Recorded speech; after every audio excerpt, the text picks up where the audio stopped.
Вид.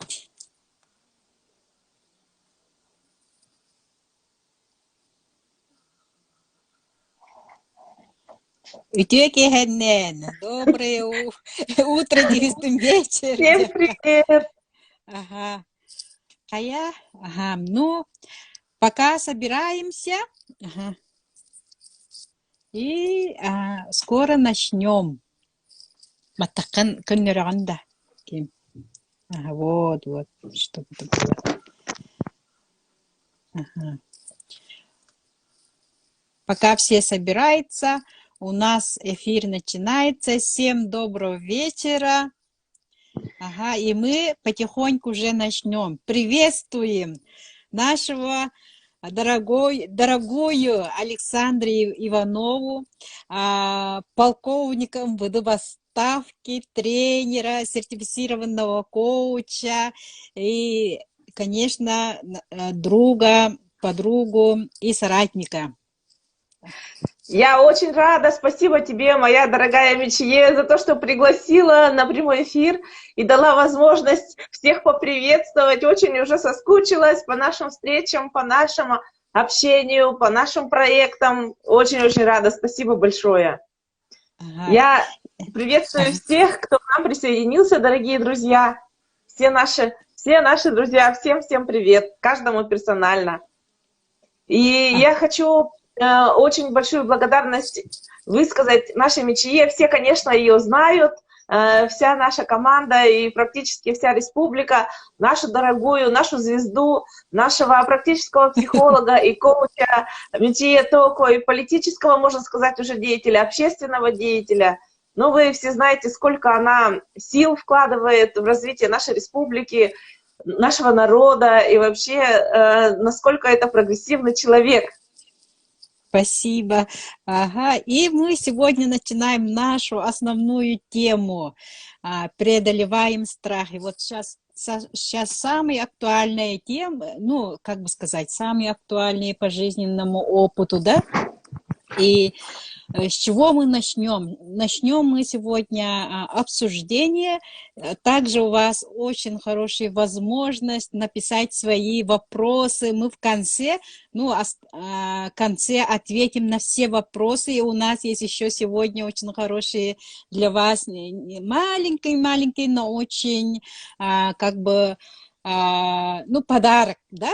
Ага. И мы скажем задание тем, кто выполнит, мы передадим наши подарки через, в директ, да? Угу. Ну,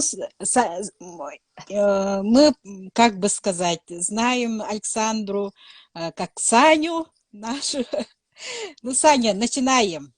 Ну, вообще, некоторые, наверное, не знают, как мы познакомились, да, немножко пока присоединяются люди, хочу буквально вот рассказать пару слов. Мы с Мичье познакомились, конечно, на тренинге, на очень мощном тренинге, который проводила известный коуч, тренер из Дании Людмила Фролова. Это наш наставник, у которого мы обучались, когда проходили сертификацию как коуч ICC. И это, конечно, был очень такой знаменательный момент вот в моей жизни, знакомство с Мичье. И тогда я сразу же ее выделила из всех, потому что вот такая мощь, такая сила, такие природные способности, это было очень заметно. И этот человек очень неординарный, вы все это прекрасно знаете. И вот хочу сказать, что то, что мы встретились на коучинге, это особое тоже имело значение, да? Вот конкретно для меня коучинг это был такой новый уровень самопознания, какой-то культуры, скажем, да, жизненной, психологической, отношение к жизни, к людям. И вот этот момент хотелось бы вот отметить, что коучинг это такая современная классная технология, очень гуманная, очень такая поддерживающая. И вот как раз в таком же духе мы с тех пор идем, да, свои команды, своих ребят поддерживаем, свое окружение и, конечно, друг друга. Чему я очень-очень благодарна, насколько моя жизнь изменилась с тех пор. И, например, вот хочу рассказать еще немножко. Вот прошлогоднего года у нас каждый четверг Центр развития человека при Алмаз Кредит Сервисе каждый четверг проходит презентации по самообразованию, по саморазвитию. И вот в прошлом году, когда я узнала про то, что наша Александра Санечка ведет там презентации, пошла и услышала вот самое то, что в то время было очень актуальным. Да? Расскажи мне про неокортекс. Давайте. Чтобы Ребята уже тоже почти, наши наверное, зрители, да. Чтобы Смотрите, наши зрители все знали об этом. да, это теория о трех мозгах, да, три мозга человека она называется. Пол Маклин, такой ученый, ее обосновал, и это действительно так. Сейчас очень мощное такое направление нейробиология, нейропсихология, да, вот развивается, которые связывают воедино психологические процессы человека, его физиологию, его гормональную систему и так далее. И это очень-очень познавательно. Вот эта теория три мозга, она объясняет, как примерно эволюционно формировался наш с вами волшебный чудесный мозг у каждого. И он как бы проходил послойно. Ну, то есть сперва из простейшего существа возникли ящерицы, да, это вот такой вот первый уровень. Потом нарос, прямо как слои на дереве, нарос следующий, более сложный, так называемый лимбический мозг. Видите, вот он на картинке такой выделен желтеньким, да? И только потом, когда уже человек с уровня животного, биологического существа, примата, стал формироваться Homo sapiens, человек разумный, это сопровождалось вот наращиванием вот этого слоя нового верхнего, видите, с синеньким, да, он закрашен, неокортекс. Он поэтому так и называется неокортекс, то есть новая кора. Новая кора, то есть она не свойственна была живым существам до человека. Представляете, как это здорово, вот эти наши, так сказать, серые клеточки, это то, что касается логики, да, вот там на картинке указано мысли, творчества, Анализ, языка, да, анализа. Это уже все упаковано, очень-очень плотно упаковано в неокортекс. Он представляет из себя такие вот, ну, как бы тоже слои, да, он тоже из слоев как бы создан. И вот таких вот уровней у нас 3. Вот если рептильный мозг, он, ну, как все ящерицы, да, у них ведь даже нету инстинкта к своему потомству, они отложили свои яйца и дальше побежали, могут даже, в принципе, их съесть. То есть, кроме основных, поесть, размножиться и быть в безопасности, у рептильного мозга задач нету. И, в принципе, если ящерица поела, размножилась и нашла себе теплое и укромное местечко, то она спокойно спит, не дергается больше никуда, да? Вот. И, конечно, это самый древний вид мозга, и то, что там заложено, вот эти вот, ну, известные «беги» или «бей», да, это самая древняя и мощная наша часть. Естественно, она же сколько лет тренировалась, да, это же миллионы лет ей. Вот следующий уровень лимбический, который, он связан с эмоциями, с чувствами, то есть он уже совершенно иной по устройству, и он, конечно, тоже намного более древний, чем неокортекс, человеческий мозг уже. И вот касаемо темы нашего сегодняшнего эфира, видите, там такой зелененьким закрашен, да, маленький такой, как орешек, он называется вот амигдала, да, или миндалина, он размером с миндальный орешек, он находится вот тоже в глубине, получается, близко к спинному мозгу, да, вот этот вот отдел. И вот он как раз и отвечает за страхи. Когда за наши эмоции. Да, когда происходит что-то, вот именно это страшное, да, непонятное, неизвестное, возбуждается вот эта миндалина, их 2 вообще, да, они симметрично расположены, и такое огромное количество выбрасывается сразу сигналов, и выделяется, соответственно, химические вещества. Гормон страха, это, ну, всем нам известно, адреналин, да? Ну, вот адреналин, он как работает? Ну, вы знаете, даже когда реанимацию делают, людям впрыскивают адреналин, да? Адреналин, он заставляет сердце биться, то есть повышается давление, кровь приливает. Вот мы можем вспомнить сразу как мы себя чувствовали, когда вот такое резкое что-то вот страшное, идешь в темноте, и вдруг сзади шаги там слышишь или что-то в этом духе, да, сразу уже приходит какое-то огромное количество энергии. И, конечно, это устроено природой специально, чтобы мы вовремя могли реагировать на различные опасности. И это находится очень близко к спинному мозгу и сразу придает, ну, выброс этот дает гормональный, да, он придает энергии, чтобы бежать, чтобы что-то делать, спасаться и так далее. Вот, конечно, мы обычно говорим, что я потом уже задним умом понял, да? Когда прошло какое-то время, я осознал. И это правда так и есть, потому что сигнал вот, поступает в первую очередь в миндалину и сразу же вызывает эмоцию вот, первичную, например, страх, да? И только потом, через какое-то время проходит, чтобы сигнал дошел вот до синей части, и мы поняли, что же все-таки происходит и так далее. Но главное, что мы спасли свою жизнь. Поэтому природа все очень мудро придумала, да, что сперва мы от страха спасаемся, и только потом уже начинаем его анализировать, что происходило, да, какие-то мысли приходят. Но это уже во вторую очередь, когда мы уже унесли свои ноги и спаслись, да, или же вы подрались, например, там, что-то такое сделали. Ну, как говорится, человек задним умом крепок, да, то есть это правда, немножко проходит время, пока мы приходим в свое человеческое состояние. Вот, и поэтому многие люди удивляются, конечно, что раз из нормального человека вдруг вылезла совершенно дикая обезьяна, или там еще хуже дикий ящер.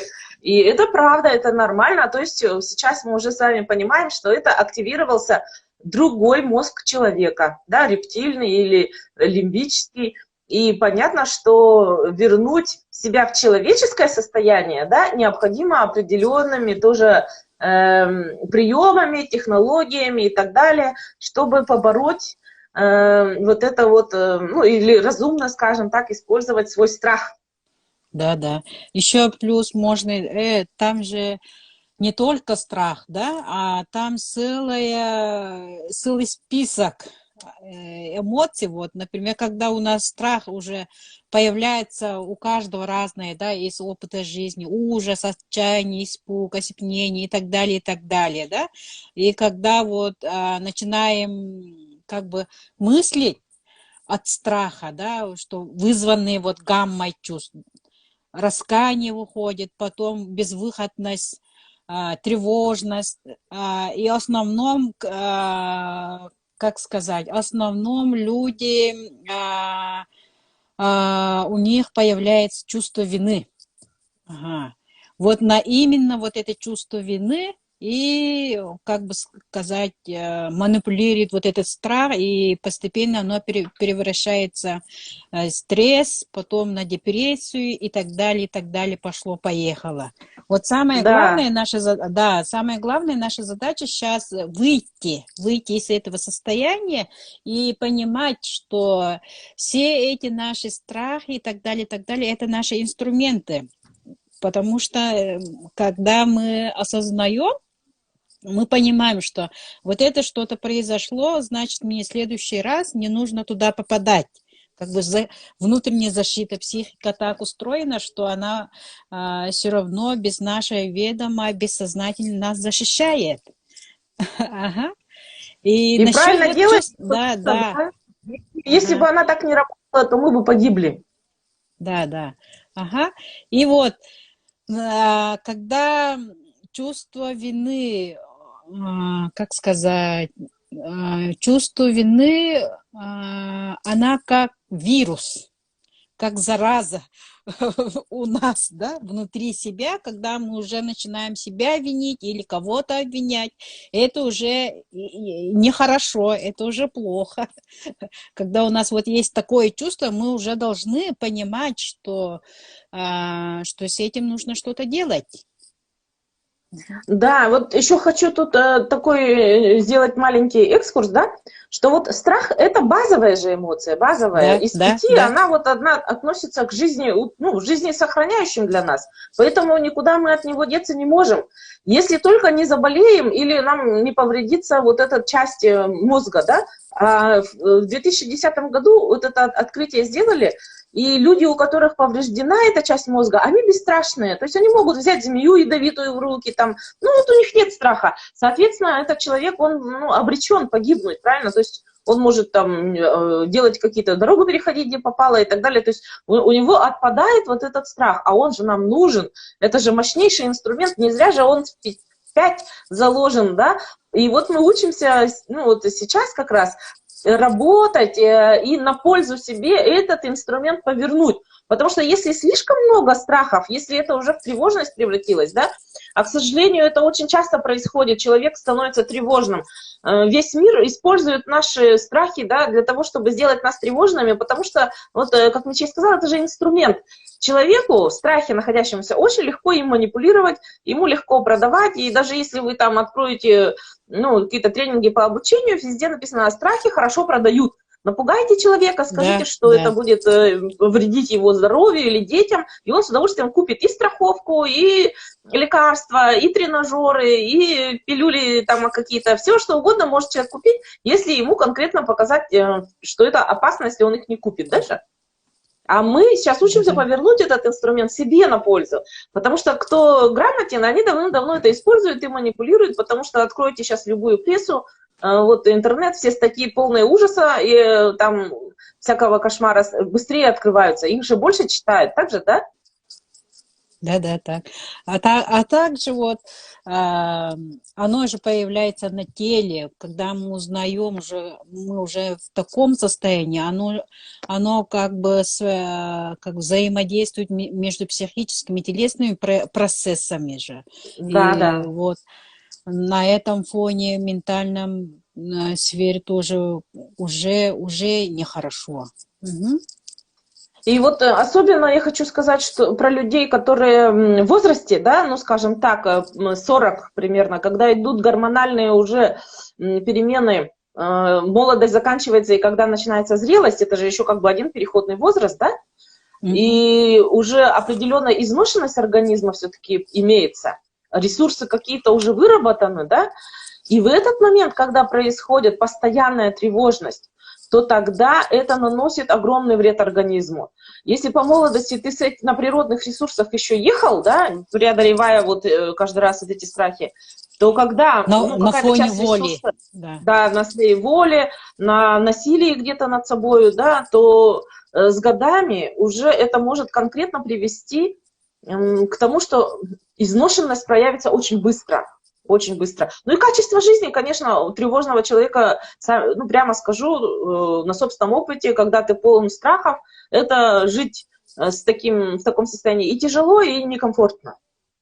Но поскольку у нас все-таки с детства эта зона вот миндалина очень тренированная, да, очень тренированная, потому что, ну, во-первых, нас воспитывали в страхе наказания, страхе осуждения, страхе там перед мировой войной буквально, да, вот это смешно, может, сейчас звучит, хотя не смешно, но вот моя мечта детства была построить на даче подвал.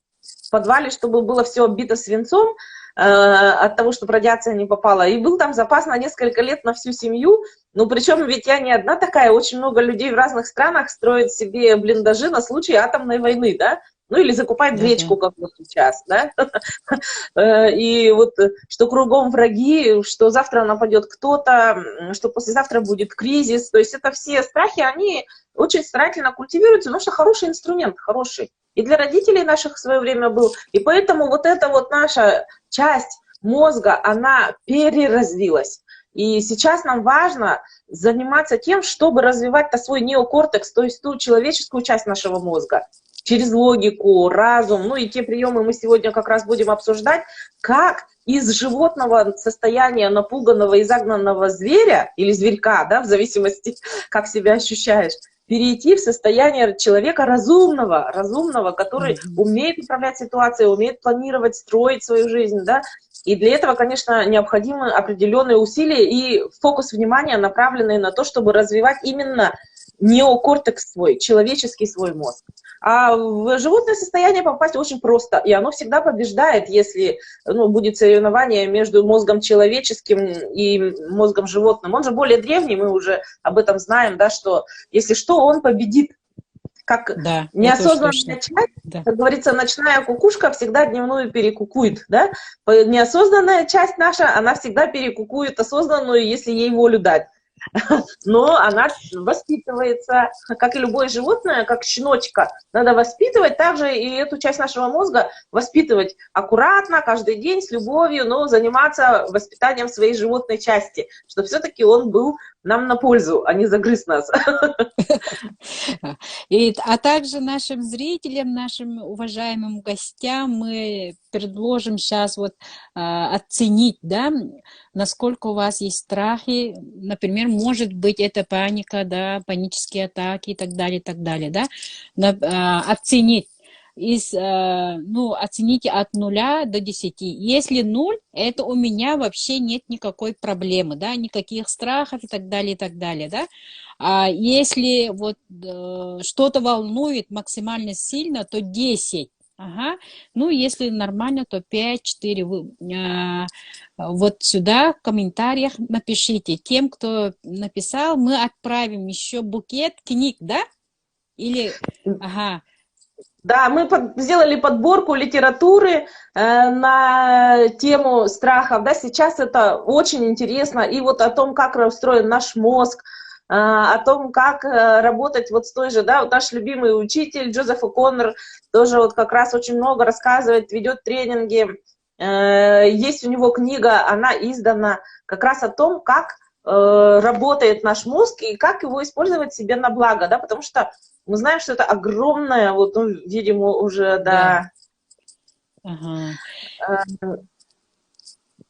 Ага, вот циферки пошли, ага, у всех, ну, как бы 8, 4, 5. Ну, заодно я расскажу тоже, когда это у меня... Все страхи, конечно, с детства, да, они когда в детстве вовремя не корректированные страхи, они все равно дают себе знать. Потому что так как по сценариям нашей программы, сценарий семьи, все равно мы это отрабатываем, когда мы становимся взрослыми. У меня была вот страх смерти. Так как я была маленькая, я потеряла рано маму, да, и у меня такое чувство было, что я что-то всегда буду терять. И те, которые рядом со мной, они встретят все равно смерть, да, поэтому у меня была страх смерти. Когда вот я выросла, пошла уже, как сказать, по тренингам, уже начала развиваться, и оказывается, оно было нормальным. Да, страх смерти. Ну, для ребенка это было очень страшно. А когда вот ты идешь и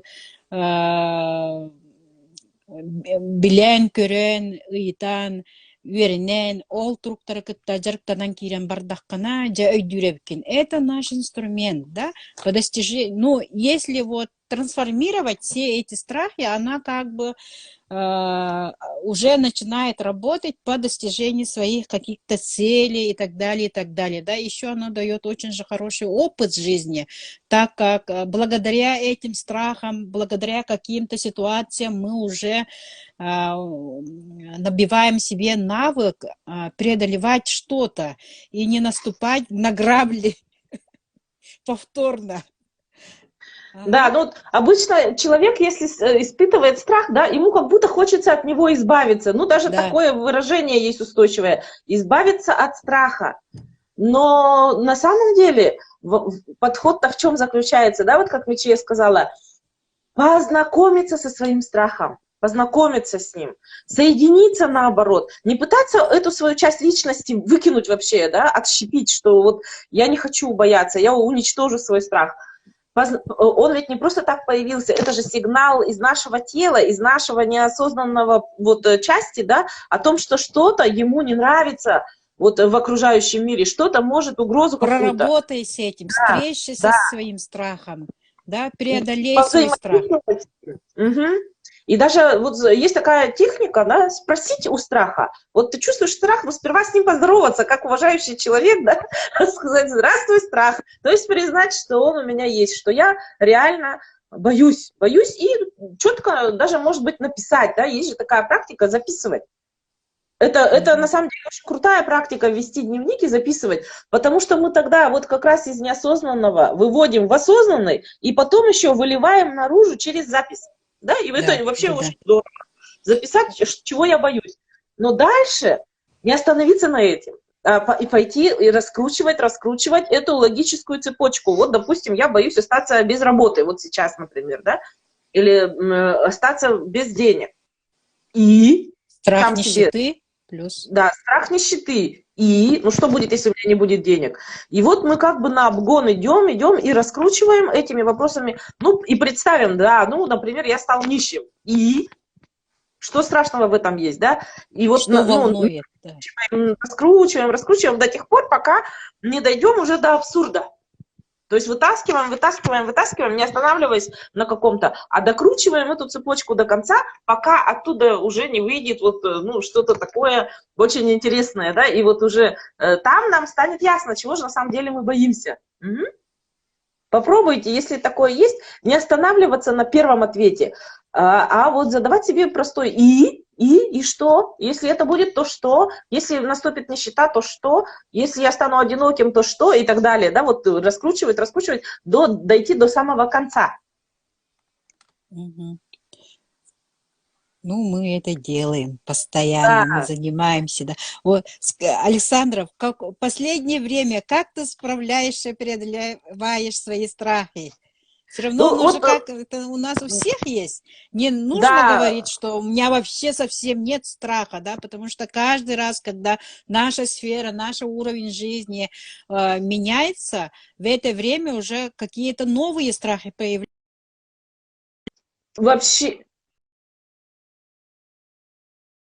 ну, немножко, если в целом о людях говорить, да, как раньше люди справлялись, но на практике, и потом чуть-чуть про Да, свою тоже расскажу, да. В былые времена были разные подходы. Например, воины, если вы знаете, да, ну и сперва мальчикам делали инициацию, то есть проводили разные страшные обряды вместе с наставниками. Ну, девочкам тоже делали инициации разные, да, то есть учили вместе со старшими проходить какой-то страшный опыт. Тогда он признавался воином, да. А если уже идти там в бой, то люди делали пляски, ритмические танцы такие, да, мощные. Ну, вы сами знаете, такие вот видели, как песни тоже ритмические, какие-то движения в кругу, например, воины вот так встают, да, ну, наблюдали в разных культурах такое есть, да, и вызывали у себя какую-то священную ярость, ну, накручивали специально, чтобы поднять вот этот вот боевой дух. То есть эти традиции всегда были, поддерживать друг друга во время страха, для того, чтобы преодолеть его.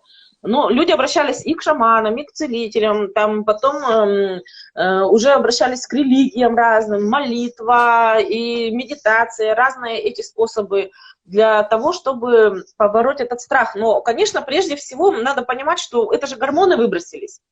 Поэтому их важно использовать, чтобы они не остались так в теле, да, ну, не проявленными, а проработать их, вот, хотя бы движением, выйти прогуляться активно, да, вот подвигаться, чтобы они же выделились для чего-то, они выделились для действий, и вот эти действия важно совершить, чтобы закрыть цикл, да, потому что если ты испугался и потом никуда не вылил это, оно остается и вызывает уже может в итоге даже какое-то, ну, изменения, да. Да, потому что это очень мощная химия, понимаете, это адреналиновая инъекция сделанная, и она никуда не сработала. Поэтому очень важно ее сделать, ну и хотя бы ее проговорить, да. Если это сильная, серьезная там ситуация, то, ну, если уже приобрело какие-то серьезные формы, то к специалистам, конечно, надо обращаться.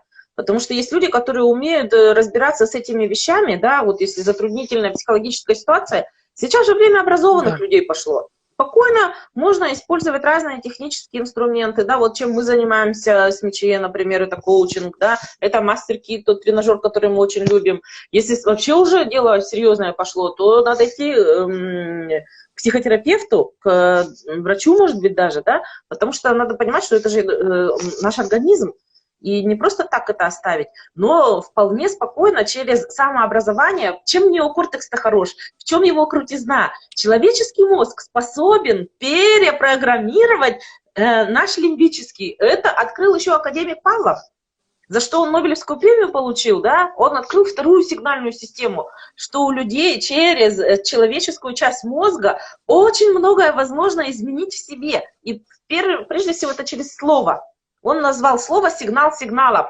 То есть через вовремя сказанное слово, да, мы знаем, это вполне возможно человека поддержать, и когда он выйдет. И это для родителей важно понимать, что не тренировать у ребенка вот эту животную часть мозга лимбическую, в страхе не воспитывать детей, потому что она так и так от природы развитая. И если ребенка через страх воспитывают, через животное подавление, да, это очень ухудшает качество его жизни. Очень ухудшает. То есть он всегда будет искать себе вожака, он постоянно будет зависимым, да.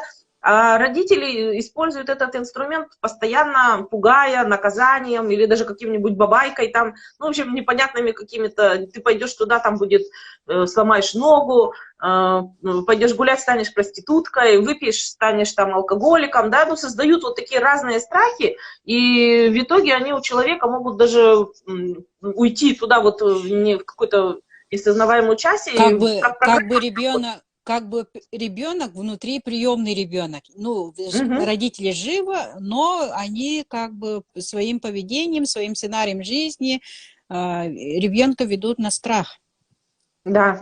И, к сожалению, это у нас в стране повсеместно, потому что, во-первых, у нас сами родители эмоционально, к сожалению, неграмотные люди, да, потому что они многие сироты, трудное детство, и мамы выходили на работу очень рано, это круглосуточные детские сады, а ребенок-то он как развивается? Он же развивается через контакт, у него главное контакт с матерью, с ее эмоциями, с ее чувствами, а бабушки наши, которые постоянно работали, они не могли дать полноценного эмоционального воспитания, поэтому очень часто люди выросли как функционирующие механизмы. То есть они работают, они труженики, они делают, что нужно, заботятся. Но эмоционального воспитания нет ни у них самих, соответственно, передать они не могут.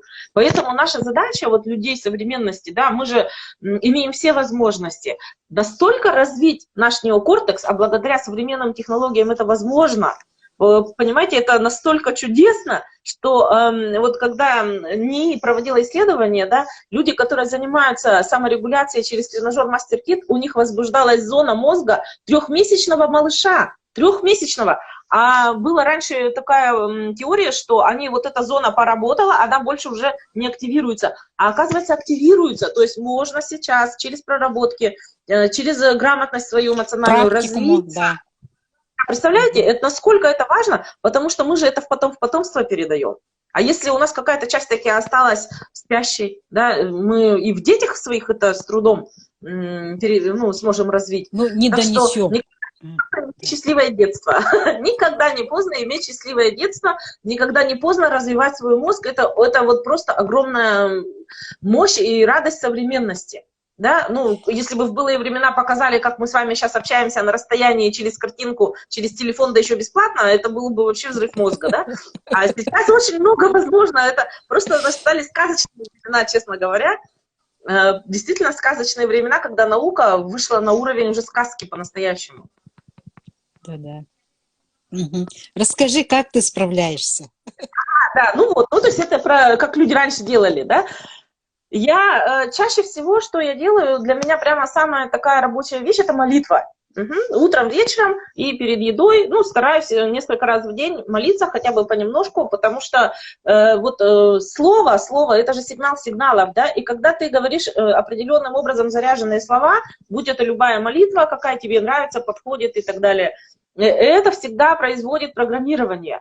Понимаете, люди, когда говорят, они меняют свой мозг. Вот если у вас в словаре нету слова, там, например, фонды, доллары, биржи, понятное дело, что у вас в жизни этого нету, так же, да? То есть человеческая речь, она отображает, и она влияет на жизнь, в которой мы живем. Поэтому важно говорить слова сильные, заряженные, которые создают соответствующее настроение. Вот, например, я скажу слово «подвал». Подвал. Капец. Что вы почувствуете? Какой запах? Да? Темноту? Прямо Да.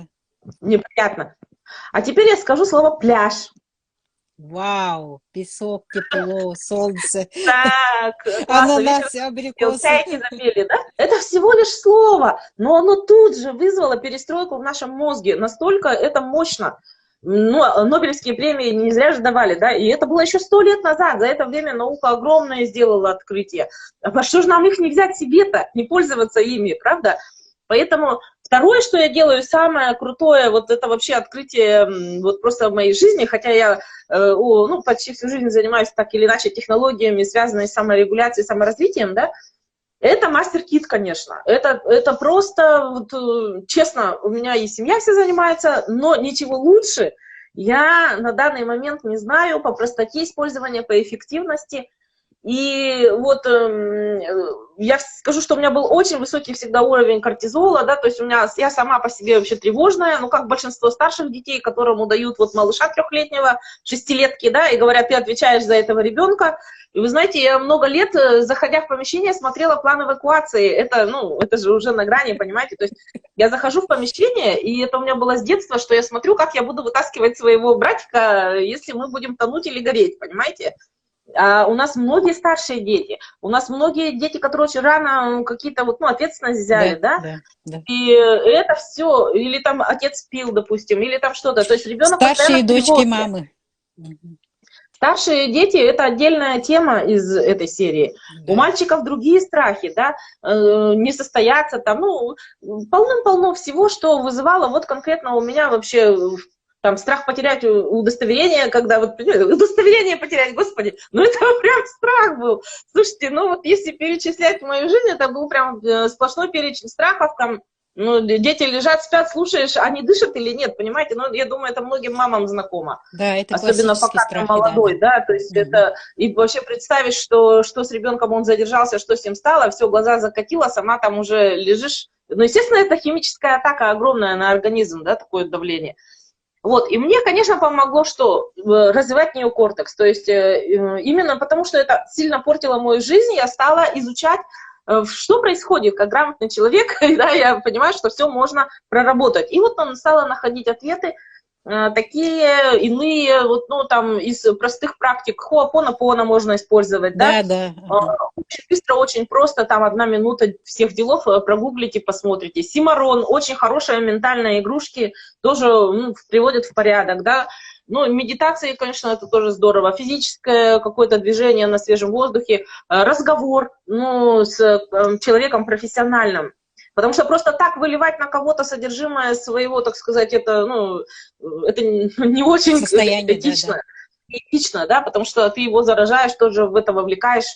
Поэтому, ну, к тем людям, которые готовы и умеют, и понимают, что это, и как с этим работать, да? Понятно, не на детей. Потому что самое плохое, что мы можем сделать, вот этот свой страх за свою несостоятельность, что обычно люди делают, которые в животном находятся, в животном, они как животные выливают на слабых же, понимаете? Да. А кто слабый? Это ребенок. Весь вот этот вот страх выливается на ребенка.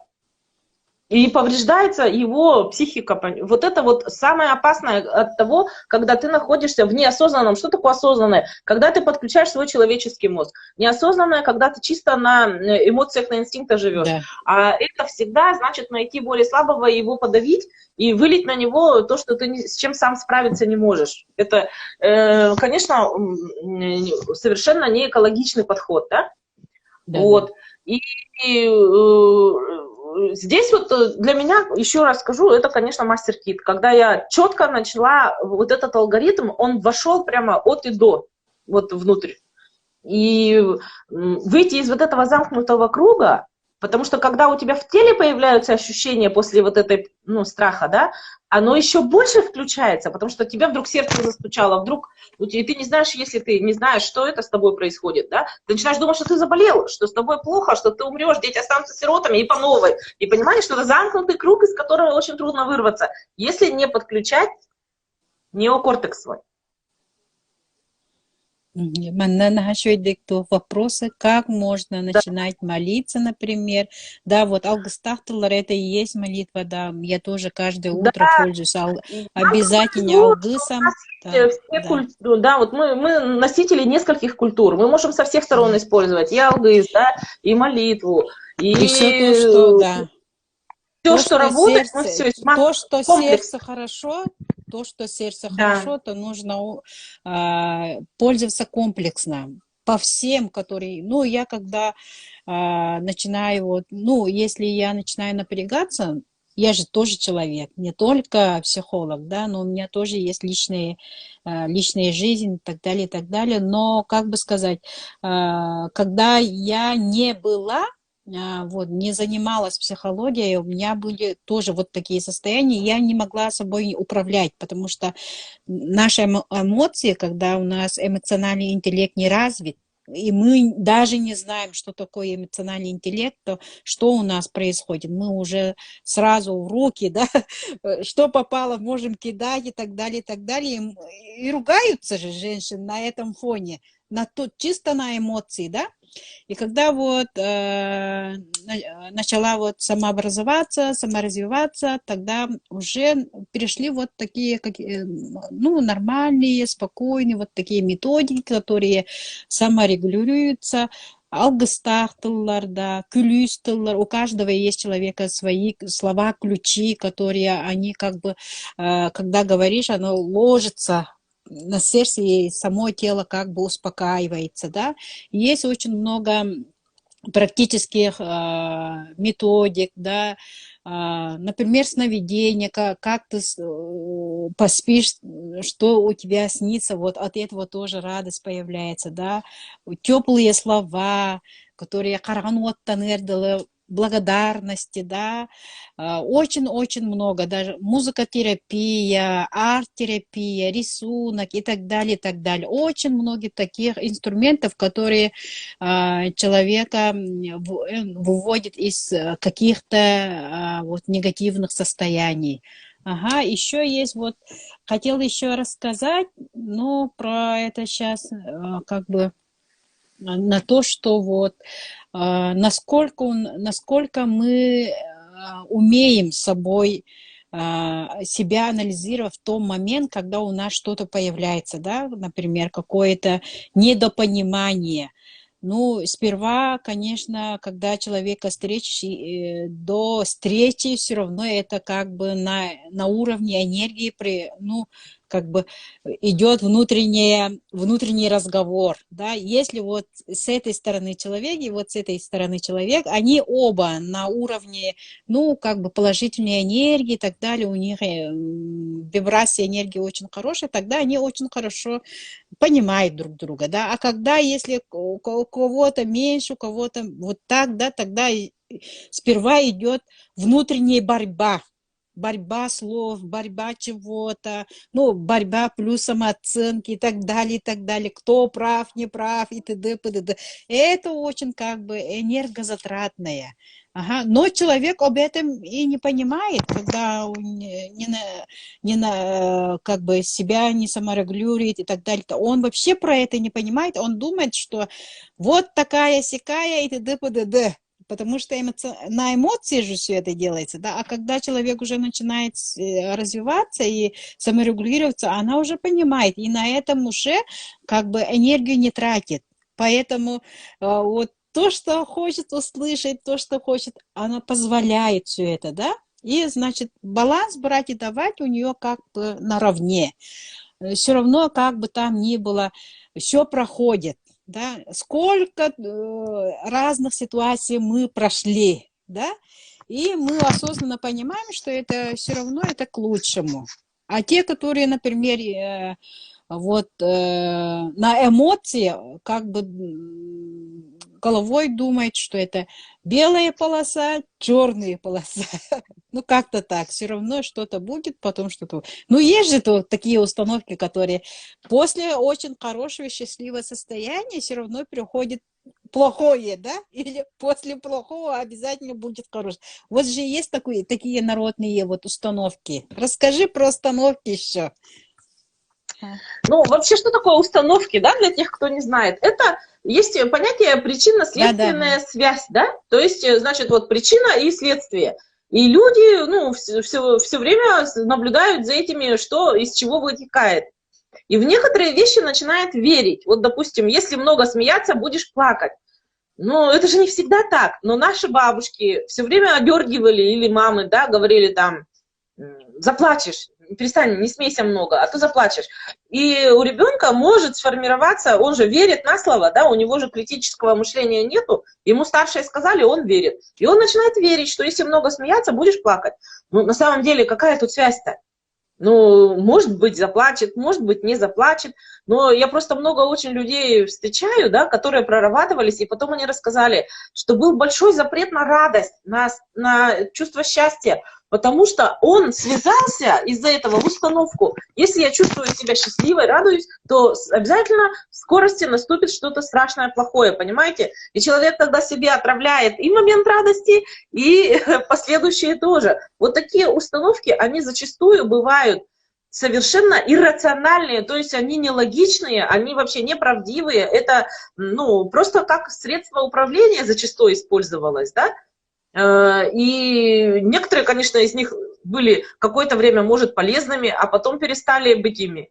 Допустим, страх сходить с мальчиками, там очень многих девочек родители так пугают, да, ой, там в подоле принесешь, там еще что-то, ну, понятное дело, почему, это они пытаются так оберегать, они сами боятся, у них есть страх, что они не справятся со своей красавицей-дочкой, если она начнет вот развиваться, быть свободной, что они не справятся с нею, с этой ситуацией. И свой страх они на нее... богатым еще есть. Да, страх быть богатым. И человек, поскольку в детстве ему запретили, он потом всю жизнь несет, как только начинает обогащаться, бац, и слился. А почему слился, непонятно, но у него реально сидит страх иметь деньги. Деньги опасные, убивали за них в 90-е и так далее. Очень много людей боится денег, потому что сопьюсь. Вот такие есть установки даже, и они часто встречаются. Если у меня будет много денег, то я сопьюсь, например. Это и есть пример установки. И эти установки зачастую ограничительные для нас. В свое время нас вот так воспитали, чтобы мы не выделялись. Раньше было опасно выделяться, понимаете, в советское время человек, который вдруг богатый, предприимчивый, вот он начнет деньги зарабатывать, это же опасно, его тут же посадят за спекуляцию, за что-то. Поэтому они когда-то были обоснованными, да, но теперь-то время меняется, видите, как меняется, оно за 3 дня уже, ну, каждый день просыпаемся в новом мире, потому что это так, развитие технологий, все меняет. А мы живем, установки-то откуда пришли? Даже не от мамы. Они маме-то еще от бабушки пришли. А там они веками были вот так вот забиты, потому что это тогда работало. Но сейчас-то мы все пересматриваем. Мы свой телефон меняем, извини меня, каждые 3 года как минимум. А вот эту свою нормативку, базу-то тоже надо менять, да, пересматривать. Но как ее увидишь-то, если здесь сознание, оно не заходит сюда? Мы же говорили, да, вот эта вот часть мозга, она не контактирует почти что с бессознательной частью. И когда мы сами вдруг из бессознательного, ну, булькнет, мы тогда глаза как будто открылись. А, правда, а что это со мной было, в честь чего я такой, ну, да? А мастер-кит это как раз такой инструмент, который позволяет сразу через образное мышление увидеть свое бессознательное, причем вы никогда не догадаетесь, что там сидит на самом деле, да? А там вот такие странности бывают, вот, ну, подобного рода установок бывает очень много. И страхов бывает очень много, а с ними поработать это 20 минут, и ты свободен. Вот тут большинство наших друзей, которые тоже практикуют, да, они подтвердят, насколько круто это работает, насколько быстро можно разобраться с этими страхами. А они, ну, как Мечея сказала, очень многие идут именно из детства, они даже не наши. Они вообще даже могут из тех времен, из древних приходить, и они нам транслировались через сказки, через песни, через какие-то истории, через родительские разговоры. Дети бегают, уши у них на макушке, они все это записывают, и это все записывается. Мимо ничего не проходит, просто вот тут вот не все, а в глубине все, что мы когда-то услышали, увидели, оно все там где-то сидит себе, хранится. И в неожиданные моменты может выскочить. Поэтому бывают очень странные такие состояния, когда непонятно почему, и вдруг человек испытывает какие-то эмоции, зачастую неприятные, да? А они вполне возможно вызваны просто этими спящими воспоминаниями, которые там лежат как семена. И в неожиданный момент они начинают вот так вот через какой-то страх просыпаться. Ну, громкий звук, разбитое окно. Ребенок не помнит, а оказывается, он в детстве был свидетелем скандала родительского пьяного, например. Такое бывает очень часто. А когда происходит уже во взрослой жизни звук разбитого стекла, раз, и человек заболел. Ну, просто такие истории я знаю, да, что заболел, там резко ангина, человек на конференцию приехал, не может выступать. А потом, когда он это прокручивает, вспомнила, что это было из-за вот этой ситуации из детства. Она уже забыта, вытеснена. не забыто, но вытеснено, да, туда. И все, когда он ее вспоминает, прорабатывает, ну, на самом деле, он часто в безопасности, но тогда ребенок имел право испугаться, это нормально, что он испугался, что он научился бояться таких моментов, да, но сейчас-то это уже не надо, тебя бить пойди, ты сам кого хочешь уже, как говорится, можешь напугать, да? Но в глубине этот маленький ребенок все равно есть, да, очень-очень важно вовремя, соответственно, со своим возрастом взрослеть. А у нас сейчас люди не так быстро взрослеют, и вполне возможно, что вот эти события кризисные, они как раз дадут возможность нам повзрослеть. Да, это здорово, на самом деле. Осознать время. Ну, какой-то тоже проведем на эту тему эфир про взросление, про как выйти из роли ребенка, особенно обиженного ребенка, да, потому что напуганного ребенка. Потому как это, да, для того, чтобы впасть в состояние напуганного ребенка, немного нужно. И если мы туда впали, то теряем силы, способности, да, действовать. Потенциал закрывается, да. Ага, как раз у нас осталось уже несколько минут, только 9 минут уже осталось. Мы можем даже до утра разговаривать. Да, вообще у нас хотелось собраться на эссе победы, да, ребята, как раз все это, когда закончится, с ночевкой, с разговорами у костра до утра, вот обо всем, вот просто очень хочется. Вот такой тут спрашивает, да, Надика, спрашивает, как справиться со страхом, если человек наносит наносится в человеке.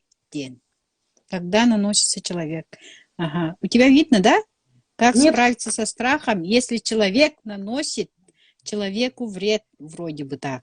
Ну, вреда нету, но здесь так неясно написано. Как то есть получается, что, вот, допустим, в семье бывает такое, да, то есть девочка нашла себе мужа, который ее также, ну, обижает, запугивает и общается, ну, таким образом, как животное подавление, да, то есть ты слабее, и тебя будут подавлять, да?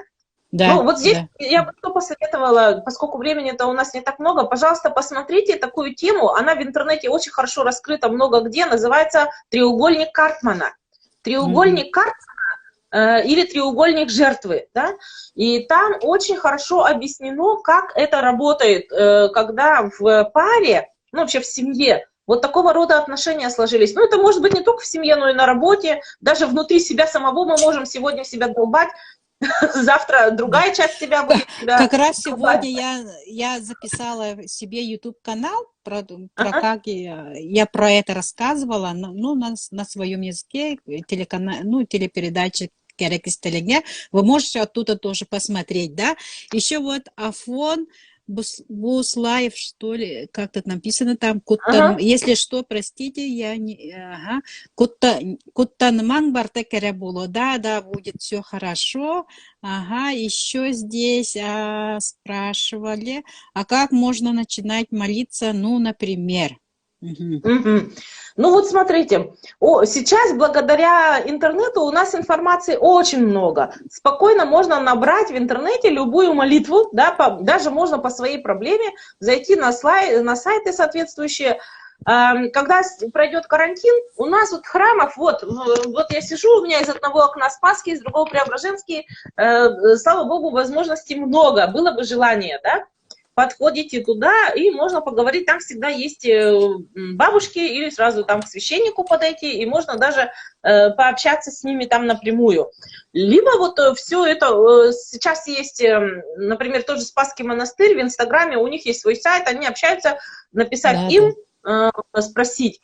То есть, смотрите, нам важно научиться использовать все свои ресурсы. Вот есть у нас ресурсы интернет, информационный ресурс же это, да, мощный внешний ресурс. Так используем его на всю катушку, на любой вопрос, и через поисковик, и через компетентных людей, да, можно... Нам пишите в директ. И обязательно с удовольствием будем отвечать вообще на все вопросы, да, и важно вот эти ресурсы использовать, понимать, что ты не один, мы же люди, мы в социуме живем, а это значит, что всегда на любой твой запрос кто-нибудь найдется, откликнется, который тебе захочет помочь уж советом-то точно. У нас страна советов все-таки была, да, не забывайте.